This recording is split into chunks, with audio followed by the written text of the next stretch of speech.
On entend beaucoup, il faut débugger, vérifier où se trouvent les problèmes, troubleshooter. Tout simplement, le débugage, c'est une tâche essentielle pour détecter les failles et afin de les corriger. C'est le processus de recherche et de correction des erreurs dans un logiciel. Des développeurs, des testeurs et parfois des équipes dédiées s'occupent du débugage et d'identifier le problème, reproduire le bug, tester les solutions et documenter le processus. Ce sont des étapes clés du débugage. Lorsqu'on parle de test logiciel, parfois on dit que c'est juste les développeurs qui vont faire le débugage et c'est juste le testeur, il doit juste détecter le bug et c'est le développeur qui doit faire le débugage. Mais actuellement, on a tendance à travailler en DevOps et aussi en agilité, la collaboration entre les testeurs et les développeurs.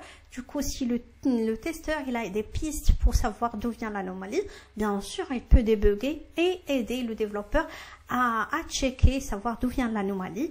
Et par la suite, c'est le développeur qui va le corriger au niveau du code et on va recevoir une nouvelle livraison qui contient de cette correction. Et bien sûr, même si c'est corrigé, on doit le tester pour savoir est-ce que la correction est parfaite, il n'y avait pas de problème, et est-ce que la correction n'a pas impacté l'existence, c'est-à-dire les fonctionnalités qui existent déjà. Voilà, c'est le débugage tout court, c'est tout simplement une phase. Si on trouve qu'il y a un problème, on doit analyser, savoir le pourquoi. Par exemple, moi je suis en train d'accéder à un site web, je tape un identifiant de mot de passe, je n'arrive pas à accéder, je peux vérifier au niveau des logs, ça se peut que j'ai eu un message d'erreur. Par exemple, le client n'existe pas et dans ce cas, je peux vérifier. Est-ce qu'au niveau de la base de données, effectivement, cet user ou ce client n'existe pas?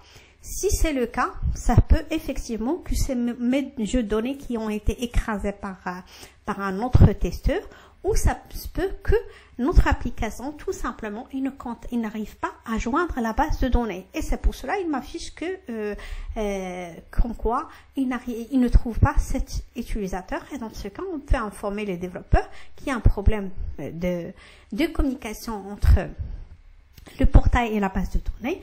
Et une fois que c'est corrigé, on peut retester ce problème.